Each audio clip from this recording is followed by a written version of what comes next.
Good morning, everybody. How you doing? We got the Coutts Four. I took some advice from John. John said, move it up. John, I moved it up a bit. I'll make it more permanent. I kind of just put it up there for you now. Well, everybody, welcome to Tuesday. This is Coutts Four, and yesterday was a really, really busy day. So if you're checking out my stream and you weren't watching yesterday, there's 4 shows to catch up on. The first show was Coutts. We're going to do this every morning, every weekday till these men are free and happy. And then the second show was a special episode in the middle of the afternoon with Josh Alexander, the young man, well, the godsend from Ontario, who's out there standing up for students and for all of us, really, making a big wave out there. So it's an excellent interview. He's a very, very good young man. God bless him. Then the third interview was with Tracy Wilson from the Canadian Coalition of Firearm Rights. And that was an excellent interview. She had a set and everything because they do podcasts, and she gave us a full 2 hours. We went into Bill C-21. We went into the orders in, it's not cabinet, orders in, start to the C. Anyways, we'll get to it. It's not cabinet, but something else that the Prime Minister has passed that they're fighting, including one where there's a particular judgment coming up soon. So we're paying close attention to that. And then the fourth episode was a special episode, breaking news, with Eva Chipwick and Cassie Sokumoto, something like that. I'm so sorry, I'm bad with names, folks, but I'm here to get you the news. And this is a vaccine injury lawsuit that just got filed, and it's $10.5 million against the government, Health Canada. It's against Alberta Health Services, a couple of nurses, and CBC, Canadian Broadcasting Corporation. Now, if you looked into the CBC's coverage of this, they announced it, but they left some stuff out.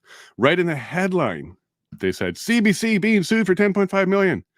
They didn't mention the government's being sued. They didn't mention AHS is being sued. They didn't mention a couple of nurses being sued.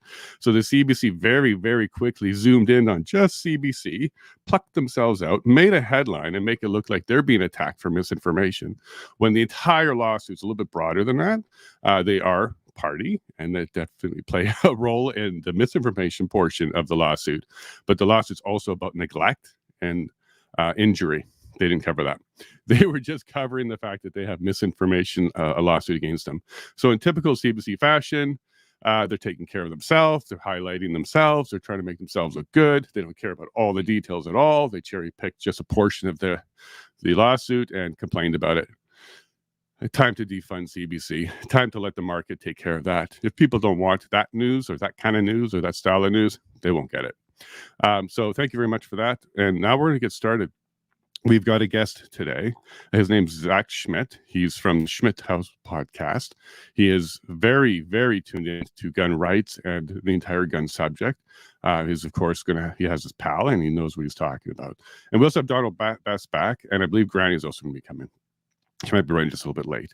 But what we're going to do is we're going to start talking about guns today. So if you were catching the Tracy Wilson episode yesterday, that was about gun rights and what we can and can't do and what rights are being fought for. Today is going to be about the Coutts gun specifically, and we'll take a good look on it. And yeah, of course, Donald, you're going to be able to talk a whole bunch here. So let me bring Zach and Donald on right now. Good morning, gentlemen. Good morning. Good morning. Thank you very much for joining us. Donald, you're looking great. That beard's coming in very well. So I think, yeah, keep going. You know what? I think I'll cut it off when they give those men the trial they deserve. I like that. Either bail or trial, one of the two, whichever's first. I will be happy with that. And what I'm going to do is I'm going to put us in order here. So there we go. The beard progression. There we go. Oh, yes. Very good. Yeah, very good. Yeah, there we go. So we're all aiming to be like Zach with a nice, good, clean beard. Well, Zach, thanks a bunch for joining us today. I really appreciate it. It's kind of a little light mood at the beginning here because we want to get into some serious subjects. And the guns, it's a very pivotal part of this claim because it all started with a bag of guns. So we thought we don't have a lot of information out there, and we'll bring somebody in who knows a lot more than Donald and I about what we're looking at. Because to a lot of people, it looked like a scary table full of weapons that will take over the entire government. But I suspect it's probably a little bit similar to just a collection of various types of legal weapons. So that's what we were wondering about here. Donald, do you have the photo or or Zach, do you have the photo ready? Because you can share your screen and then go ahead and control it and take us through it. Just give me 1 second here. Sure thing. Donald, we'll let him get it because I guess I'll give him the ability to point his mouse at stuff and things like that. Yep. And then we can see what he's referring to. Now, in the meantime, Donald, you kind of mentioned that you had something to say about Sakamoto and the CBC because you were watching. I sure do. I sure do. Look, whether people know it or not,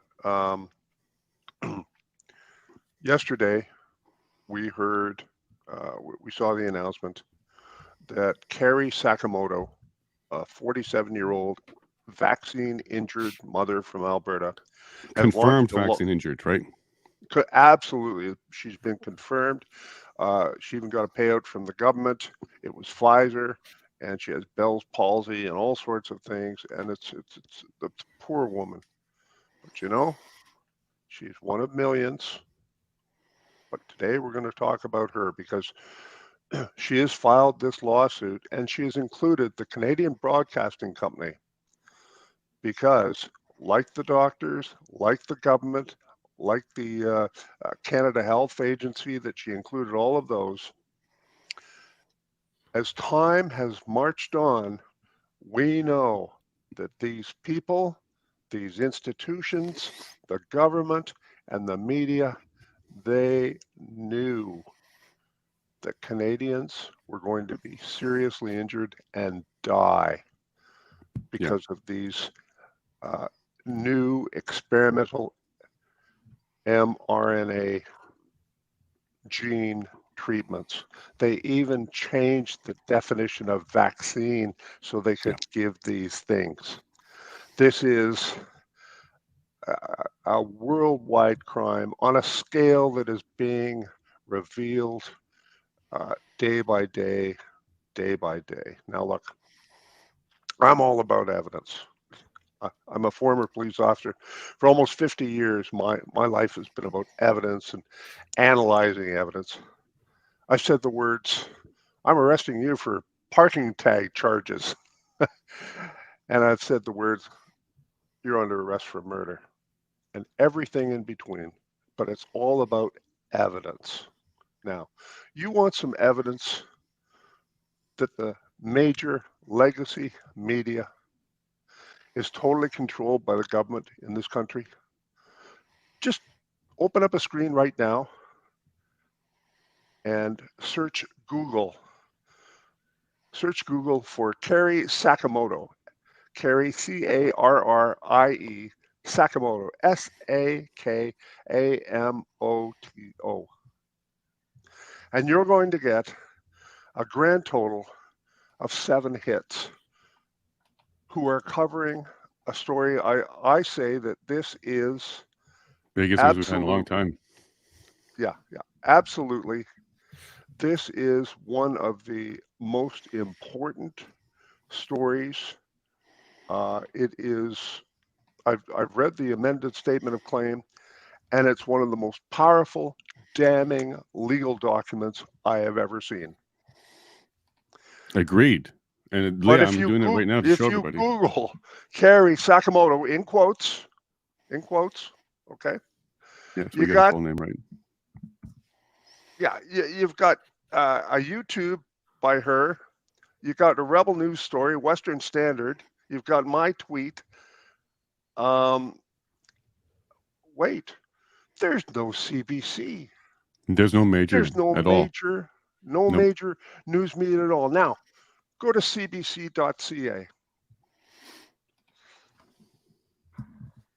I don't want to type that in my computer, but there we go. All right. Now, see the little search button up at the top? Type in Carrie Sakamoto. Go ahead. I dare you. Oh my gosh, folks. My goodness, people.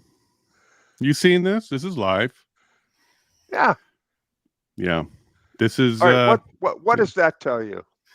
If you're an evidence-based person, what does that tell you? It tells me you Carrie's that onto something. Everything you see in the legacy media is absolute junk. It's 100% controlled. It is 100% propaganda from the government. If you can't If you can't discern that now, you're not awake. You need a coffee. That's insane. You've got a good point here. I'm just going to check global as well. I'm not sure if they're going to be any better, or CTV. Oh man, I'm just trying to search news, folks. They're not making this easy. But you're right, Donald, because even Google's not bringing it up under news. You'll maybe find us. Western Standard, of course. Rebel, of course. Twitter, of course. That's TikTok it. Hey, there's is Donald Carrie Best. herself. There it is. Yeah, That's Donald. it. Wow. Huh? So Eva, yeah, guys, what do you think about that? Chat, what do you think about that? Well, Do you hey, find- isn't that also part of Bill C-18 where they're blocking news, so the other ones wouldn't even pop up on Google anyways? No, they did pop up on Google. Let's go ahead and put other news in. It's only U.S. news, isn't it? But hey, let's try some other stuff. Are you saying Google? Well, they got Western on. They got Forbes. They might Ottawa not Citizen. qualify those sites as news, so you're not going to get anything pop up from CBC, CTV, or because I'm pretty sure that's what the whole Bill C-18. Well, here, this is up. So when you sue them, it comes up. Oh, there you go. Yeah, because I was trying Yep. to search some stuff and I couldn't find anything on Google, and I thought that's what I read because it was Facebook, there was Meta. They weren't allowed. They're pulling all news from their websites, and I thought Google said they were doing the same. The I'm biggest on, stuff is 5 I'm days on open up. Microsoft Bing right now, and there's nothing. Didn't find any results at all under news, and under They got newer stuff here too. This is 17 hours, so within the Oh, last there you go. 24. Yeah. So there's maybe selective news is being shut off. That's well, what we're where's seeing Global? right now. Where's though. the Toronto Star? Yeah. Yeah. This is Donald. You made a good point here. We've seen this before. We've seen this before. You know, where's, Okay, so where's Post? yeah, so what I'm going to let everybody know is I've spoken to Eva. We are going to be going a full episode on the 18th of July. So that I'm likely going to be in Edmonton to sit down with Eva and do an entire episode with her on the 18th of July. And the 27th of July, I'll be down in Lethbridge and I'll be meeting with Carrie herself. So I'll be sitting down and doing a full interview with Carrie herself. And then on the 28th, that's the interview with Dr. McCullough, so Peter McCullough. So we're going to be tying those two episodes together. So we'll be talking to her about her injuries and then talking to Dr. McCullough, likely with her as well, about detox and ways to treat the injuries and stuff like that. And then in between those two dates, there's going to be other updates and other things that come up. But we've now put aside 2 full days coming up in the next couple of weeks to give updates about what's going on and to give into more detail about what's going on. So we've got that all set up. So we'll be bringing that to you, Donald, a lot more information about Carrie. And I'm calling that Carrie's case, just to, have a reference to it. So we'll be tackling Carrie's case and the Coutts Four. And Granny just showed up. So I think we're all ready now. We've got a full plate to go ahead and get started on taking a look at some evidence. But first, Granny, good morning. How are you doing? Good morning. Doing well. How are you guys doing? I'm doing great. And I love your backdrop. That's a great rooster. Who drew that? That rooster came from Scotland. Oh, well, cool. Yeah. A long trip to get to your wall. Is that family or something that sent that? My dad's from there. So all my cousins, grandma, grandpa, everybody's from there. The whole family. Yeah, well, it's too early in the morning to give it its proper name because that's a male chicken. So we'll leave that off. Yes, we have chickens around here and we use the proper names. Quick question for you. Did you catch last night's breaking news? Oh, no, you didn't. So a lawsuit got filed out of Lethbridge, not related to Coutts, okay, but it's related to the CBC, the Government of Canada, the Health Services of Alberta Health Services. A woman has filed a $10.5 million vaccine injury lawsuit. She's confirmed to be vaccine injured. The government paid her out, trying to get her to be quiet. She's taken it further. And it's big news because now they're going to prove vaccines injured people. The government covered it up. And the CBC is a named defendant because they contributed to the misinformation and disinformation. Well, and this is what we've all said, too. If we go back to the original crime, none of this would have happened. Yep, 100%. So that's some breaking news. So if you get a chance, it's 45 minutes. You'll see what's going on there. I will. Thank you. Yeah, we'll be covering the Coutts story and Carrie's story now. So pay attention to that. And that also means I'll be in Lethbridge a little bit longer because Carrie's in Lethbridge and I'll be meeting with her when I'm down there. So I might get another hug or two out of you. We'll see. So this morning, Granny, we have Zach Schmidt joining us. He's from the Schmidt House podcast. He knows his legal weapons and he knows what he's looking at. So he's going to take us through some of this today so we all can get a better understanding on what's illegal, what's legal, and that kind of stuff. And he also brought up a great suggestion, which is to get Tracy Wilson from the CCFR, the Canadian Coalition of Firearm Rights. I interviewed her yesterday, to join us maybe in the next day or so to also talk about getting the CCFR involved, because they protect legal guns and legal gun owners when they are charged improperly. So there might be a little way for them to also intervene on the gun portion of this stuff. But in either case, we want to bring it to her attention and have some conversations with her. So that's what we're planning. You. No worries. So Zach, what we're going to do is just go ahead and introduce yourself quickly, and then I'll stick your screen up and we can get started. Sure. I am a podcaster from Saskatchewan. I have the Schmidt House podcast. I touch upon kind of everything: entertainment, current events, do guest interviews, and mostly do political and cultural commentary. But one big thing that I do talk about very frequently is guns. I always say that I should add that to the list of the things that I mostly talk about because it ends up coming up a bunch. And I do kind of push mostly from the my personal point of view is that we should have constitutional carry. And anytime that I talk to any type of politician or anything like that, I'm always pushing that because I think that America had their 1776 moment. Canada has kind of always bent the knee to be able to have our relationship with the government. And I think that time is coming soon. Hopefully that there's not a shot that has to be fired, but we can get that level of protection, that level of essentially the ability for Canadians to be able to protect their biggest right, and that's the right to life. And there's threats, foreign and domestic. Things are getting crazier. If you look at what's going on in France, if we did have such protections, we wouldn't be sitting here today, and those 4 men wouldn't be sitting in jail. So I think it's of the utmost importance to have firearm rights. And I guess I can kind of get into what we see on the table because I think that's one of the important things they're going to be talking about. So, yeah, there we go. There you are, bud. You got full control of that. All right, cool. So I'm going to start off with just saying my bias is that I thought for the second I saw this photo, I thought that this was all planted. And for the amount that I've followed it, they're definitely and the way the response, like Donald was talking about the media earlier, the media's response, the government's response, my immediate distrust for police and the RCMP specifically. And if you see what they did, what happened in Nova Scotia, right? I think that there's a high level of accountability that needs to come from this. So my bias is that this was all planted evidence. So I'm also going to assume that these guns were acquired legally. And I did try to do some research into what was actually collected as evidence and if there was anything on public record. And I couldn't find any over the last couple of days of research. So I will get lots of this stuff wrong, but I think it'll kind of give a good overview on what we're actually seeing here. So I'm going to start from, so there's 15 guns on the table. There's a bunch of ammo and a bunch of accessories and gear and kits. So on the left-hand side here, this is a lever action gun, which would be mostly viewed as a hunting rifle. If you were to look at it at face value, it's your classic cowboy gun, lever action. So you crank the lever down, pull it back up, and it'll cycle the action. The next one over here is a bullpup. That means that the magazine goes in behind where the trigger assembly is. This would be, if you ask Trudeau, it would be an assault rifle. Again, I don't know what it is. Lots of these guns could be non-restricted, which means that they don't have to be registered with the government. They don't have other special provisions. So unless you see the make and model, and I'm actually going to jump over to this site now. Unless you know the make and model, it's very hard to distinguish what it actually is and the legality of it.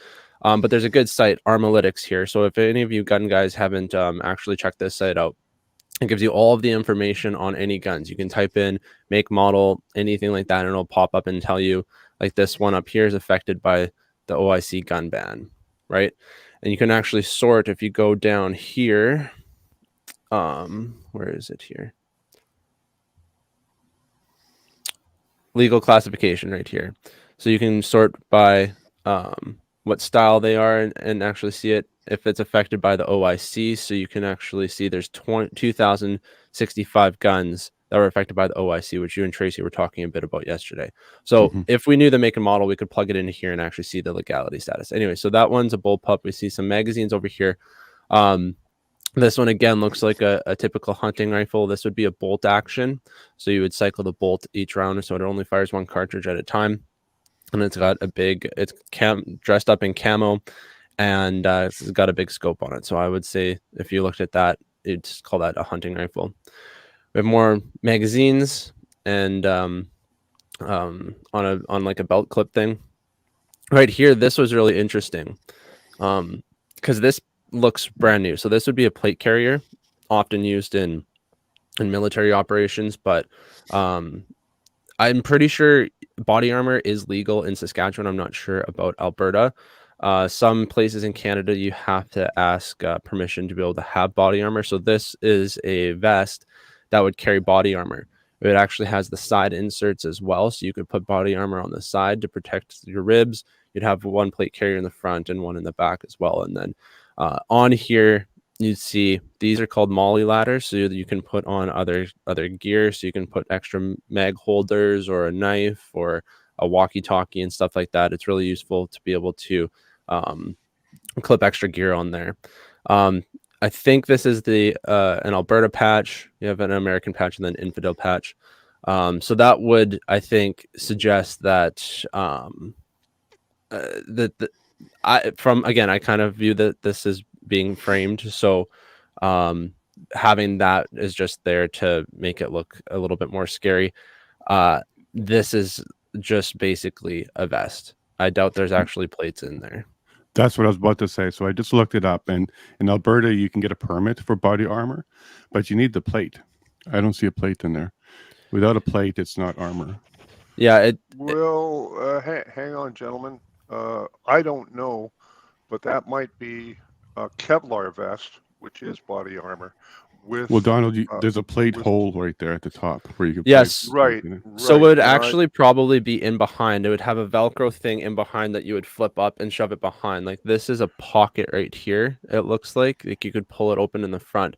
I don't have one this elaborate. I have a very simple one, and it Velcros in from behind. You lift the flap up, shove the armor in, put it down. So sure, I've had hard body armor too, and some of them are made of Kevlar with a holder for an extra plate. I don't know what this is. We can't tell by looking. Yeah, 100%. And the law is just written in such a way that it has to be able to stop a projectile from puncture, stab, or pierce. So if there isn't a way to stop it, Kevlar or plate, if there isn't a way to stop a projectile, then this is just a vest. That's a good point. Yeah. Yeah, and if it is just a vest, there's nothing illegal about that. No, that's why I'm saying they're putting it on the table to make things look a little bit more scary. Oh, for sure. But the law in Alberta is pretty clear. If it can stop a projectile, then it's armor. Otherwise, it's just a vest. Yeah. So below it, we have a 1911 style pistol with some magazines. So these would have the capacity of 7 in the magazine. You get 1 in the pipe. This is a very popular gun, very beautiful gun. 1911s are one of my favorites. And so yeah, the magazine limit for handguns, and handguns are restricted, and they're not. This was before the Bill C-21 and the handgun ban came in. So this would be completely illegal to own, transfer, buy and sell, all that stuff. It'd be within the 10-round capacity, and I'll talk about magazines in a second when we get to the end of the table. The one below is Smith & Wesson M&P 2.0. So this one is another handgun, kind of same rules apply. This would probably be a 10-round magazine, I would assume. I have one of these, and the magazine looks the exact same. The little plastic piece on the bottom. So I'm assuming that would be a 10-rounder, again, completely legal if it was if the person had an RPAL. See some shotgun ammo. Now this one, it's tough to tell. There, I think on the official RCMP publication that came in the press release, they just said AR-15 variants, which is a very loose term because basically that's the term that the government used in the OIC to ban a bunch of guns that weren't even classified as AR-15. So to my understanding is lots of these weapons are non-restricted. The AR-15 was restricted, now it's prohib. But so with these so-called variants, it's really hard to tell what they actually would be, because again, you'd have to have the make and model be able to figure that out. So I would just say this would be an AR-15 style, not necessarily a variant, because those two things mean something different. The next gun here is a Chris Vector. Again, a really cool gun, a gun that's on my wish list. They're quite pricey though. It's kitted out, so you can see this would be a light or a laser on there, a nice scope.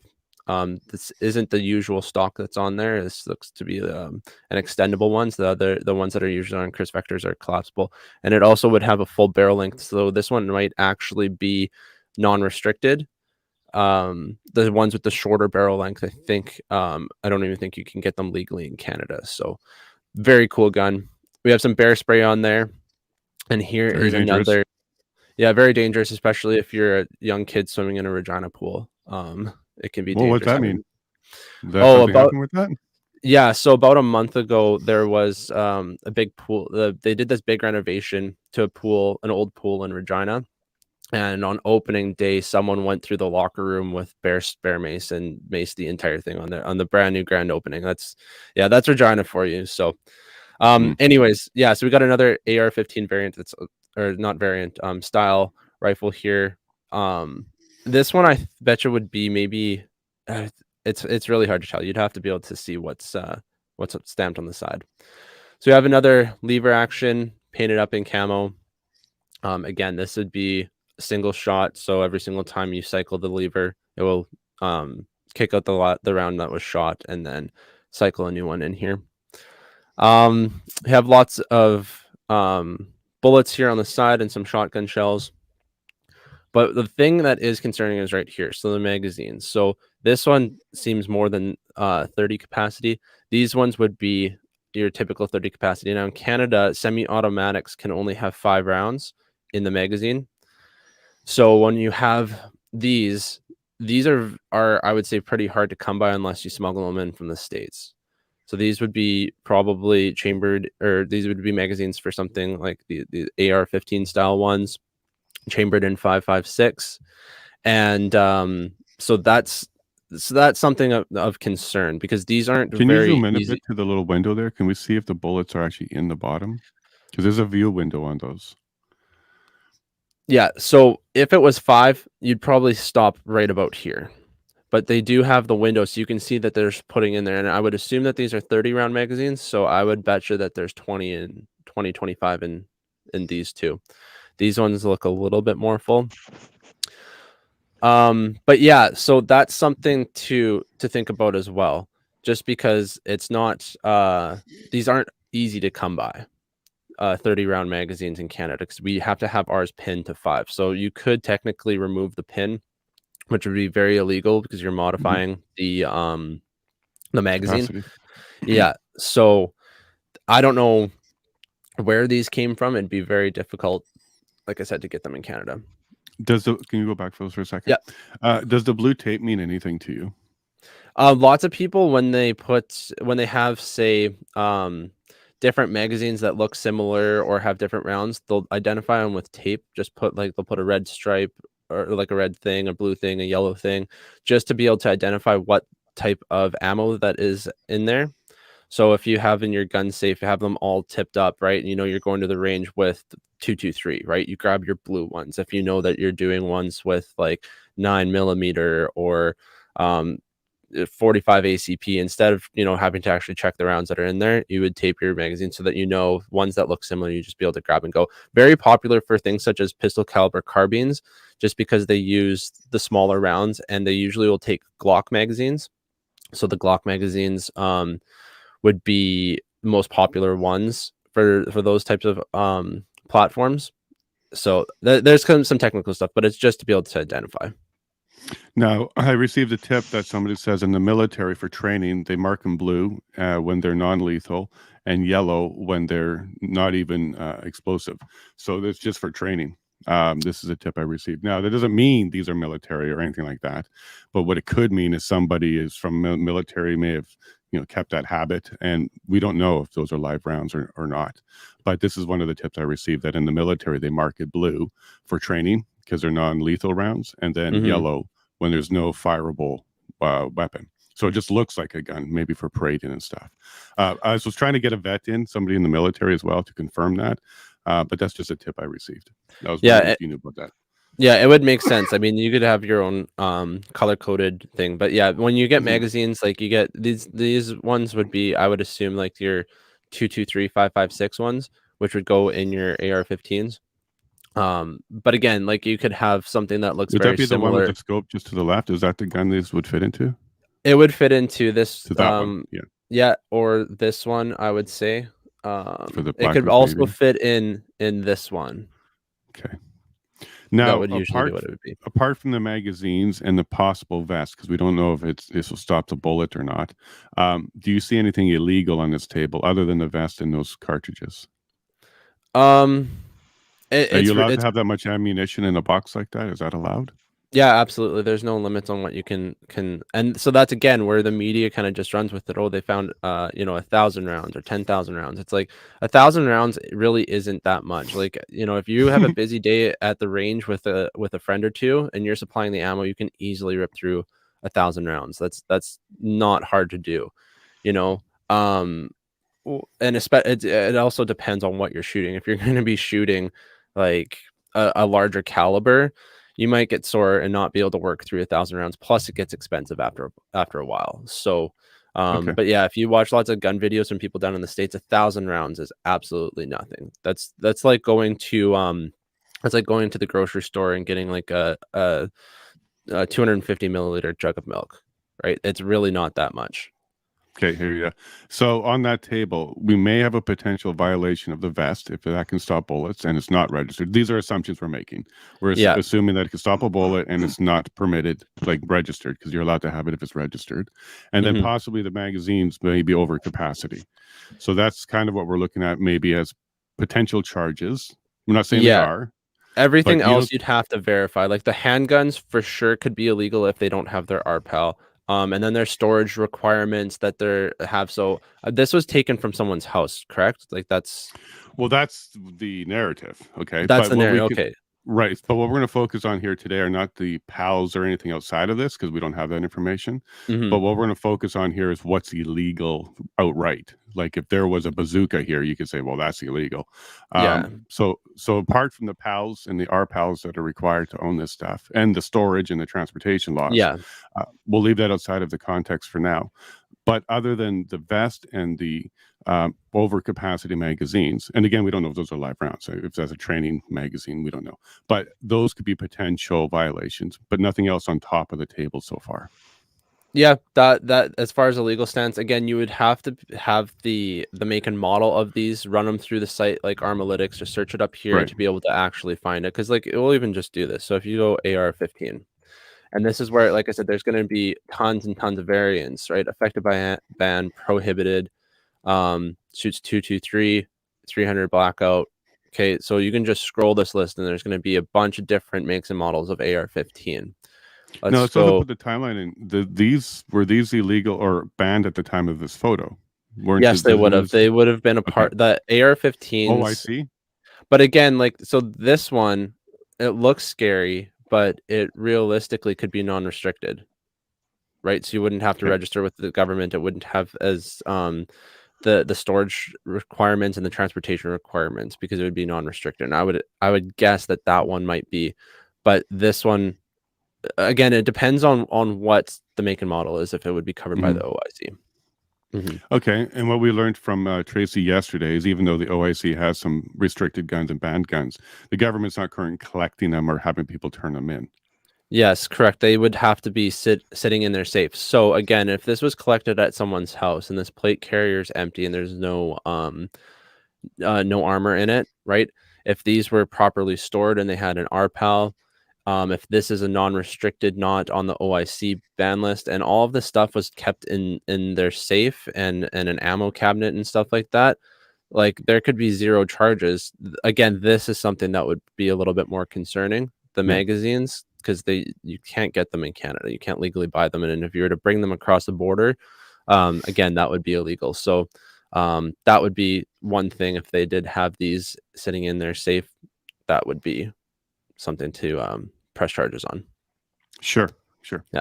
But that's not worth 500 days in jail and without bail or charge or a trial, right? That wouldn't. No, but the reason that they're sitting in jail is because they spoke against the government, and that's getting illegal these days. So to be the devil's advocate, what we're saying is on the top of the table, there's a couple potential charges, maybe some misstorage charges if that was the case, and maybe some transportation charges. But these are all things that are under the gun rights or gun laws, and not necessarily criminal, and not necessarily to this extent. Yeah, at face value, yes, absolutely. Okay. So the next one we got over here, we got a backpack over here. I think it's a backpack just because of the way that, like, I would say that this would be like an arm strap. Yeah, I see arm that. strap over here. Looks brand new. Looks empty. Doesn't even so look filled up. Yeah. It looks like they were just wanting to pad the table out. So if they raided the house and saw this sitting next to there, said throw it in because it can look scary and make it look anything that looks like military or looks scary. The government is able to kind of subvert people's opinion on it because then looks say, hey, this is scary. This looks like the military. They're had a coup, right? This gun, I'm not too sure what it is. I tried doing some research. It looks like it might be a 22 because I think this is the magazine. Usually for these photos, they take them out, but that kind of looks like a magazine and it's really short. So it might be chambered in 22 long rifle, which would mean it's a rimfire gun. But I'm really not too sure. Again, make and model would really help us out here. This one would be a classic hunting rifle, bolt action. And I'm pretty sure this is a model of a Savage, maybe a Savage Access or something like that. So just a run-of-the-mill hunting gun, probably chambered in something like I don't know, 270 or maybe 30-06. This would be like good to take down a deer with. That would what most people would probably think. Here we have another AR-15 style. It's painted up. This isn't a typical buttstock, so again, that's where I would probably say it might not share any components with an AR-15, just because this looks atypical. But everything else, and like you don't have this bolt on the side for an AR-15. Like this would be part of like the action, so this would actually cycle each time you shoot. So that's how and this kind of annoys the gun lobby is they say, well, we got the government to ban all of these things, but manufacturers are finding loopholes. They call them loopholes, and it's really not. Just saying you have given us the legal requirements for what is this gun, what components it's allowed to share and what it's not, and we made a model that fits the legal description of what it is and not the AR-15, and the gun grabbers are saying, well, this looks scary, blah blah blah, it needs to be banned too, these people are using loopholes, and it's no, we're just operating within the legal framework. So again, this could be a non-restricted firearm stored properly, right, pal? That's a non sequitur right there. Right here we have a 12 gauge shotgun. So I think double barrel? No, so this would be the magazine. Gotcha. So it'd have a tube magazine. So you would take the shells, shove them in there, and then it would probably have a capacity of anywhere from, this seems to be a bit longer, so you might get, I don't know, maybe 5 to 7, depends. For duck hunting and stuff, which would, you could use this for, you're usually limited to 3 rounds. So you actually have to have, like my shotgun has a little piece of, it has like a little plastic rod that goes in the magazine to restrict it to only 3 rounds. Right. Okay. So you can take those out for different applications. Right. And you can run a bunch of different types of ammo. And they do have over here, they have a bunch of birdshot and 00 buck. So that would be able to go in this gun right here. And again, there's some shotgun shells up over here and here. So that's what it would be for. So yeah, this would probably be a non-restricted gun. on that one. There's probably nothing illegal about it. I don't think it's a pump action. I think that it would be semi-auto, so that means that one pull of the trigger will do one round, and then it'll automatically cycle the action. You don't have to pump it or do a bolt or lever or anything like that. So, but one pull of the trigger, one rifle. All automatics, which would mean if you hold the trigger down, it's just going to shoot open. All of that would be illegal. I think 1977 is the date that all automatics became illegal. Okay. Right here, we have again AR-15 style. Without make and model, it's tough to say what the status actually is. This does look like the WK-180, which was one of those guns that I was talking about, where they said, "Okay, what's the legal framework? Here's what we're going to make." So they try to make them look and be able to use the same furniture and stuff as the AR-15s, because it's such a popular platform, especially down in the States. You can get accessories and make it look completely different from what the gun that you actually purchased on. So you can change the barrel shroud. You can add a foregrip. You can change the grip here. You can change the stock, right? So you can have lots of different options with the same gun. But when they make these, they want them to be able to share the furniture, which would be those options, with the AR-15, because it's so popular. Same thing if you go for a handgun. Everyone says, you get a Glock and you can make it Gucci because they can have so many different accessories for it, right? Just because of its popularity. So that would be, I think, a gun that would probably end up being non-restricted, just because of where like this bolt is. This isn't typical for AR-15, and same thing with down here, not Gotcha. typical. So again, that would probably match up with this. They look fairly similar. So they might be then I would say they might be just the non-restricted share Right. magazines with the AR platform. Okay, so now we got two more vests. Again, they look completely brand new. This one looks like it would be like Army surplus type thing. This one looks like it's a little bit newer. I should say this vest here is quite expensive. I would guess upwards of $500-$600, like no joke, especially since it does have the side things. But these ones would be a little bit cheaper. Just has some Army surplus stuff. There's a knife here. Okay.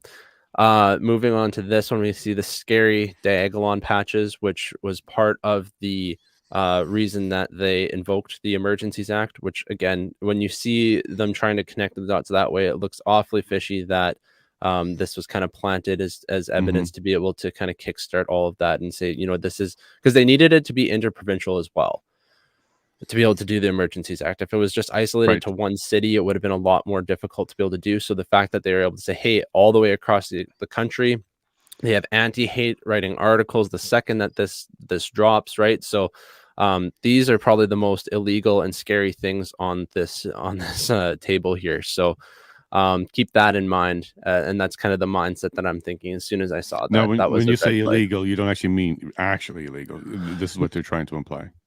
Yeah. Like I'm using that term facetiously, but that's why I want to highlight that in case people think it's actual.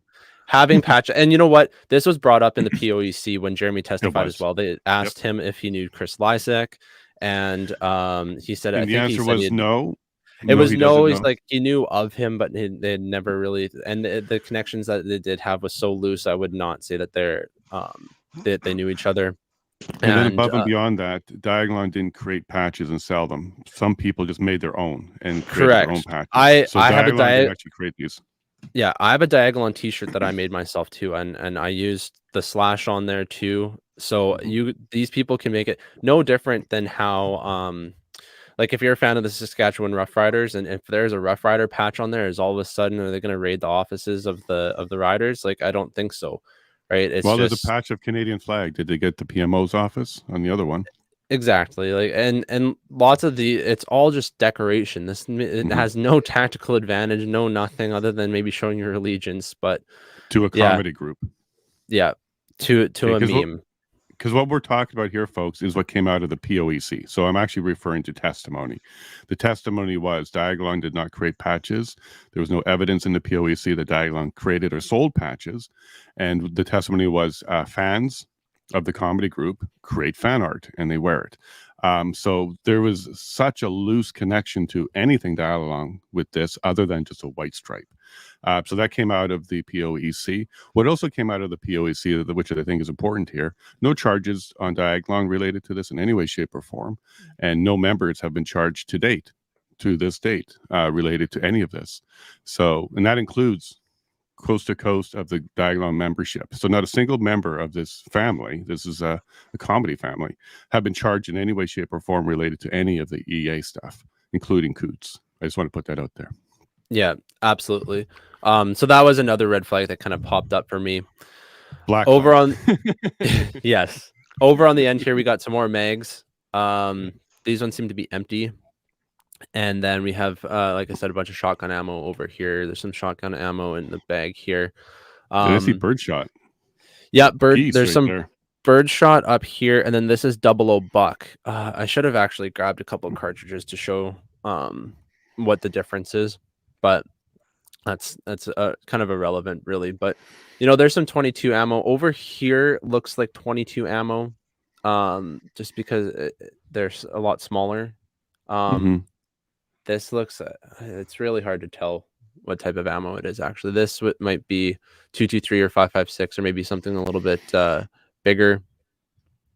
But yeah, that's kind of the summation of what I see on the table. If we're looking at everything here, you'd have to get the make and model, where it was seized, what the legal, if the owner had a PAL or an RPAL.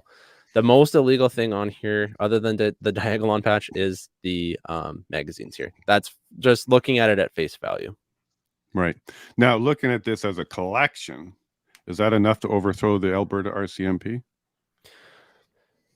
Well, like I'm being facetious on this one because I don't see an army's worth of anything here. I see a collection from possibly 4 men. What's wrong with this collection? Well, there's nothing. And like I said, most of the stuff would be non-restricted, first of all. And if you're to try to overthrow the government or the RCMP that were down there, they have a lot. Their arsenal's better. There are also way more of them. So this here is 15 guns and 3 sets of, even if I don't think the bottom 2 are capable of having plates, this one might, the tan one. The green one looks a little bit older and looks for a different purpose. You might have a plate carrier underneath that vest. Anyways, so yeah, it's, if you were to show up with this, they'd probably laugh at you, especially because the second you flash those handguns, I mean, they're going to be coming after you anyways. Yeah, it's really tough to say. Like, for 4 men to have this many guns. Let's just clarify, there were 13 arrested. This is not pointing at 4 men. Nobody ever said this came from 4. It's correct. 13 arrested.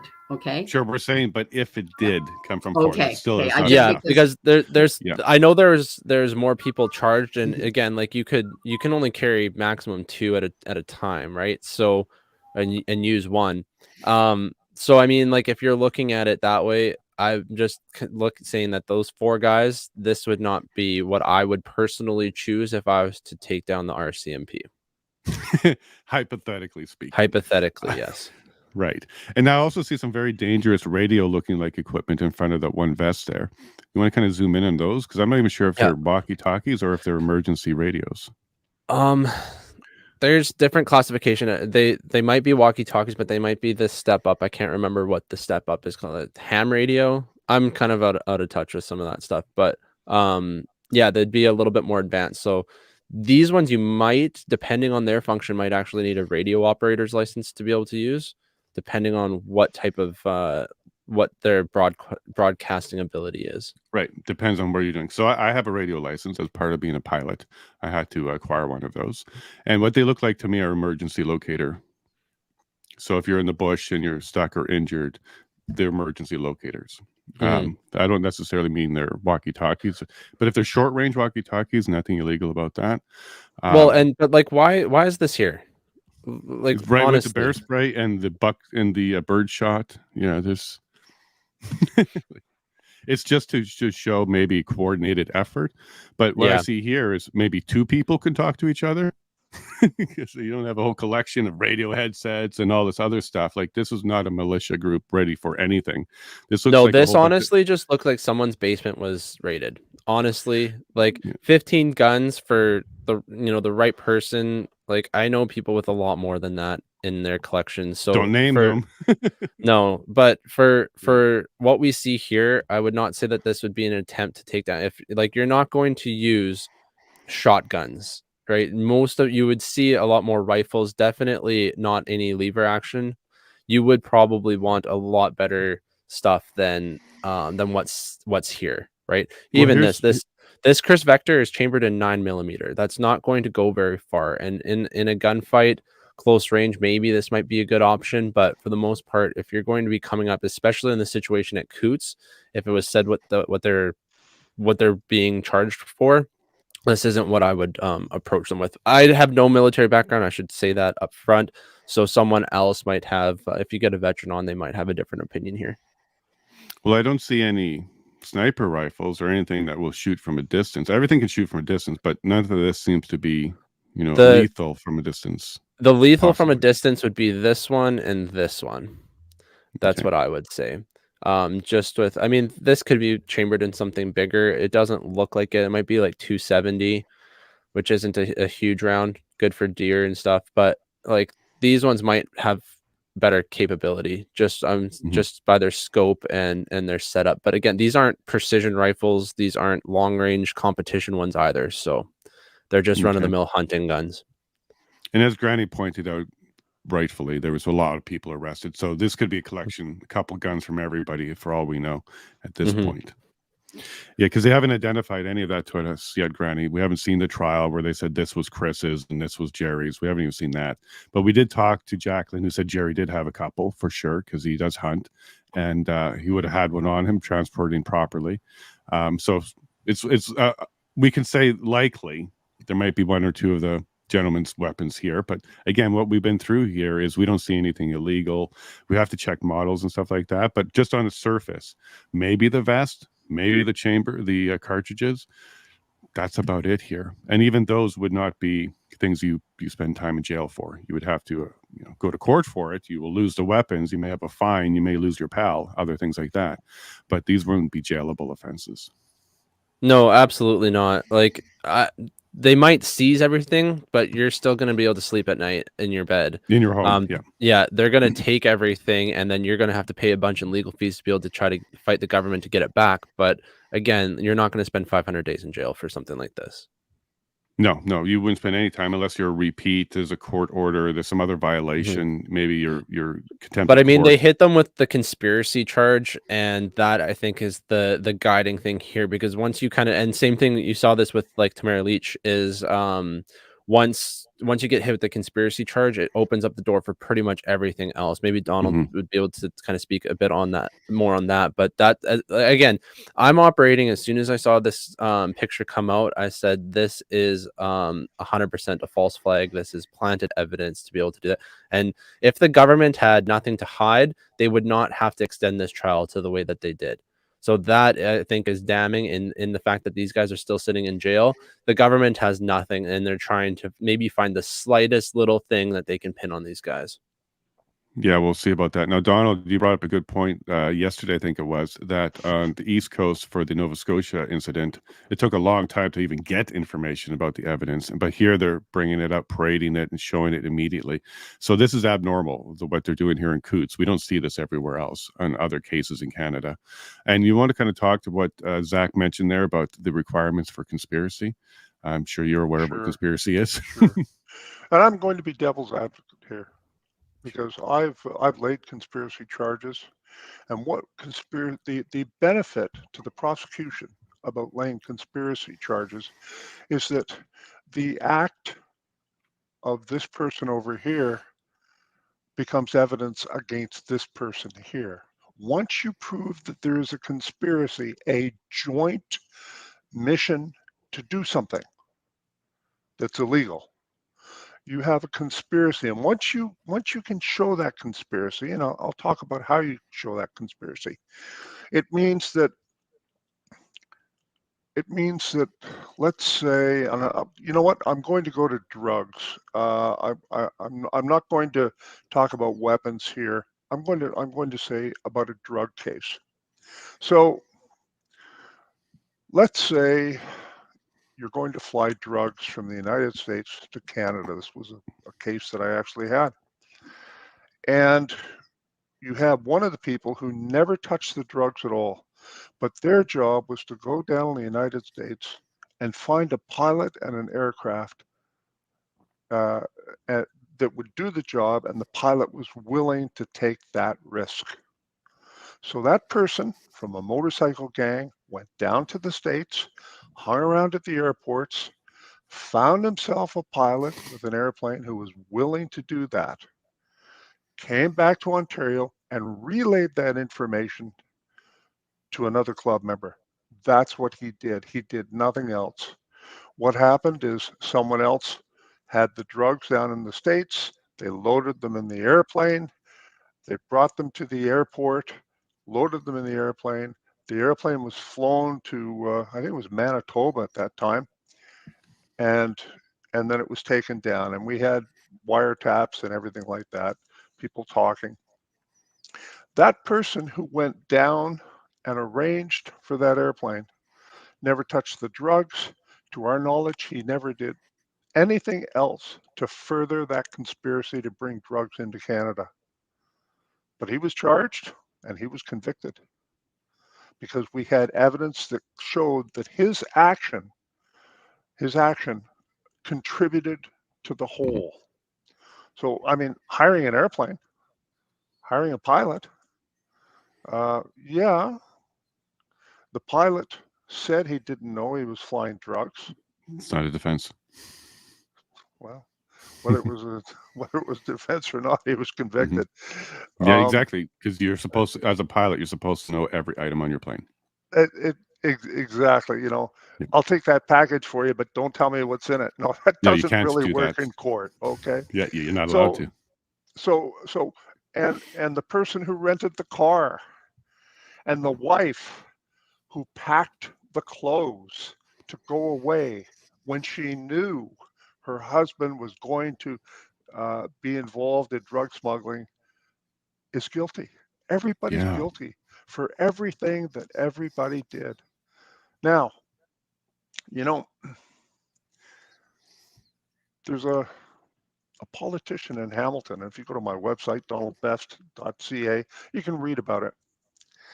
And it turned out that over the years, he's been seen, and he had business relations, and people come to his home, all from the mafia.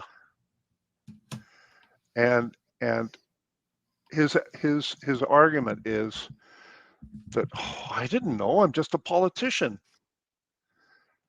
Well, you know, sometimes the guy who changes the oil in the mafia chief's car is just the guy who changes the oil. He's just the mechanic. But sometimes he knows who he's changing oil for. Does that make him part of the conspiracy? You know, the answer is, it depends what the evidence is. Right. So the contribution. Yes. So I'll go now to the Coutts Four, or the Coutts 14 or 13, or how many there were. Okay. We have 4 in jail. I have said, and I will repeat this, that in all the context here in Canada, we have an accused cop killer out on bail. We have people out on bail who are accused of lighting numerous forest fires that destroyed lives and homes. I don't mean anyone was killed, but you know, you destroy a person's life when you burn their home and you burn vast acres of forest and businesses, and they're out on bail. A cop killer has an ankle bracelet, I guess, but these 4 are not. Now that tells me that it's a political decision, not an evidence-based decision, to keep these 4 in jail. I believe that the decision to deny them bail is a political act. Now, that is separate from whether they are guilty of anything. True. That's True. right. Okay. Yep. But it leads me to ask the question, if they're denying them bail for a political reason, and if they put all the photographs or this photograph of all the weapons, if they didn't fingerprint them and they didn't do DNA on them, which they did not, I think we can agree on that, because on the day they seized these, they didn't isolate them from each other.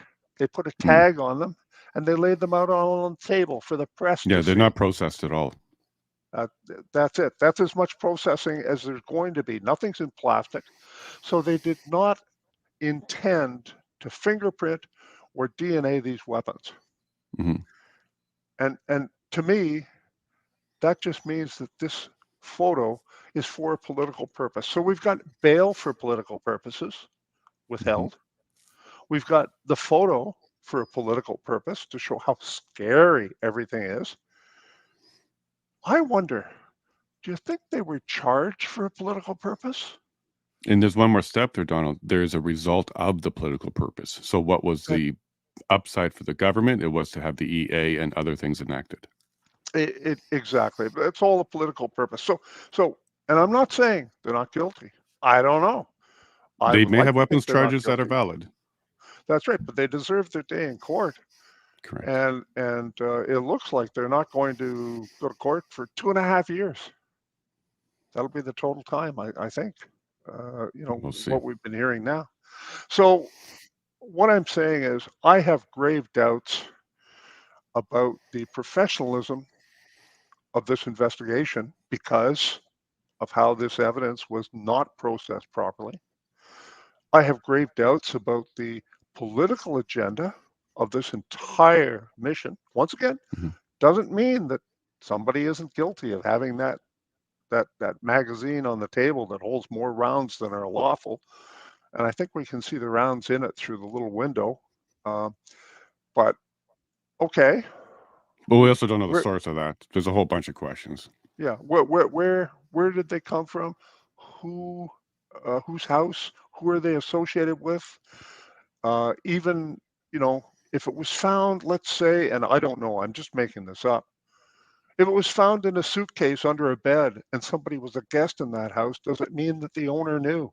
And on and on and on. So we'll have to wait for a trial to find out all this. Yeah. But the deal here is conspiracy. How do you make it? Well, one of the best ways to make it is with wiretaps, because people talk. You deliver the drugs over there. You deliver the car there. You rent the airplane to put the drugs in, and you will fly the airplane across the border. If you have all those conversations together, that's a conspiracy. That's a really good way of proving it. The other way is to have people doing the same thing at the same time. They all got in the car. There were weapons in the trunk, and they headed to the bank. We only have 2 guys talking about robbing the bank, but 4 were in the car on the way to the bank. Well, that pretty well includes them in the conspiracy, doesn't it? Well, it can. I'll talk to that in a second. Yeah. I mean, unless there's evidence to say they were just hitchhiking and we picked them up. Oh, one of the guys, your brother. Oh, well, that, and on and on and on. So it's like a painting. I always say evidence is like a painting. Each brush stroke is a piece of evidence. And then you stand back and you can see the whole picture. Well, do they have enough brush strokes here? Is there enough evidence to paint this picture that they want to paint of a real conspiracy to murder police officers in support of an armed insurrection against the government? That's what they're charged with. And we'll find out some more information. That's a pretty high bar, is it not, gentlemen? Ladies, yeah, so is it not? Let me quickly Yeah, let me quickly talk on that one. So mens rea and actus reus, these are, it means you have to have the mindset and you have to have the action. So these are the two things that make it a crime. Everybody knows about that one now. For conspiracy, there's a little saying, if not but for. If not but for. So if not but for this person's involvement or action, could the entire crime have proceeded? So for example that you gave there, if not but for this person arranging the pilot, no drugs would have flown. If not but for the wife providing suitcase and all that kind of stuff and make it possible for him, it would not have proceeded. And this is kind of the legal test, Donald, because, for example, if a taxi driver shows up and he gets waved down and some guys jump in and say, drive to this point, they end up robbing a bank. Well, he's not a conspiracy because they could have found another way. There was another way to do it. And he also doesn't have the mindset of knowing about it. Correct. And then to address your other one, which was whether or not 4 people in a car, again, they'd have to understand that there was a crime going on and their involvement was necessary for it to continue. So the if not but for and the mental awareness of what's going on would be required. But you're right. And this is why it's very easy for people to get wrapped up in this, because sometimes they don't even realize that they're involved in it, but their actions did contribute to the entire picture. And they did know they were dealing with somebody who was illegal or doing something illegal. So that is exactly how you can get wrapped up into conspiracy. I think we just lost Zach because he has to go. Sorry, Zach. I know you gave us an hour. I want to say goodbye. We're a little bit over, but thank you very much for your time on that. And Granny, I'm just going to let you speak for a bit. Kind of let us know what you thought about this episode and if this is the kind of stuff you like to see. No, it's good. Education has power, and understanding what we're looking at and what we're hearing. As Donald said, there's many brush strokes to the picture. It'd be good to talk about words. There was a press release on February 14th from Officer Roberta McHale. Her words were powerful. She said these 4 men came in separate to the Coutts demonstration, which is a lie. Because you can see Tony coming in with his friends in his gravel truck. You can see Chris and Chris came in separate on day 1 to the demonstration. Jerry was only there a few days and a few hours. So those words came in separate to the demonstration, made it sound like they're huddled off in the corner somewhere. So the power of the words, the power of this game, and it's a nasty game. And in my opinion, there's a conspiracy. I'm not saying it's the 4 men, but I do believe there's a conspiracy. I agree with you on that one. So what we'll do is go ahead and send me that information and we'll queue that up for tomorrow. I'll send it to Donald and we'll sit down and we'll pick apart that statement, that press release or whatever it is you're showing us there. So we can look at that tomorrow. Now, there was a police officer, I think in Edmonton or something, that's also made some statements around this. Rick Abbott. I do have that too. Okay, so pass those both to me and we'll look at those for tomorrow. Okay. Yeah, and Donald, that sounds good to you. We'll take a look at these 2 videos and we'll talk on that. That's great. Okay. Once again, we're all operating without knowing what the evidence is. There's precious little that they've released, and there are reasons for that. But I don't see a whole lot of foundation here. I really don't. So far, Jason, I don't see a lot of foundation. I see a lot of reason to believe that this is finagled, motivated by political goals. I'm seeing that too. And I want to address a couple of questions that came into the chat quickly. So Hannah, you're a sweetheart. Will anything you are saying jeopardize a court case? No. We are not under any gag. We're not under restriction. We are not talking about any of the stuff that's barred inside of the court. We're talking about open, public, accessible information. And we still have the freedom to have conversations in this country. As much as it feels like sometimes we don't, we do. I've received no order. I've received no cease and desist. I've received no indicator that we should stop. In fact, I've received the opposite of that, Hannah. So, and we've also reached out to get the actual media ban list, so we can be very, very careful. But at this stage, Hannah, the public's allowed to talk about public information, and that's what we're doing here. This was a public picture provided. So just to put that out there, because I receive this about 2 times a day, somebody reaching out and saying, hey, be careful, you're not messing things up. We are doing that. We're being very careful. And with the guidance of Granny, myself, and even Dawn's experience, we are definitely staying away from certain things to just make sure that we don't step on that line or even get a little toenail over it. We're staying very far from that. So I just wanted to address that. And Granny, at this stage, you're still pretty comfortable with where we're headed with these conversations? Yes. And if I am so careful with the men. I would never hurt them or harm them. If I think there's something that could be misunderstood, or if we're going too far, and Jason and Donald have respected the line, but we do need to educate ourselves. We do need to talk. We can't stay quiet. Here's an example. Chris Lysick said, Chris got really mad. I could hear him down the thing in the Lethbridge court. He was having a fit over the food because he got a moldy orange and some moldy lettuce. Well, we think he just had food poisoning, so he had every right to start getting mad. Chris said, well, the guards didn't do anything. No, but who is he supposed to get loud to? Sometimes you need to speak up. So maybe more stuff will come forward. You've got to speak up. So we're speaking up, and we're educating people. That's all we're doing. 100%. And I do feel comfortable with it so far. If I receive any indicators or any letters or anything, they know how to get a hold of me. I'm public. They can let me know. And I actually strongly believe that without this conversation, these men could be forgotten and their spirits can go too low and they can give up. So I think that the main purpose of this is to keep their spirits high, so they keep their fighting going. We don't forget about them, because they need to complete this massive journey that they're on, or else the government will win, and there will be other people that get thrown into prison just for going against the government. It could be Donald and I, for all we know, if we don't speak up.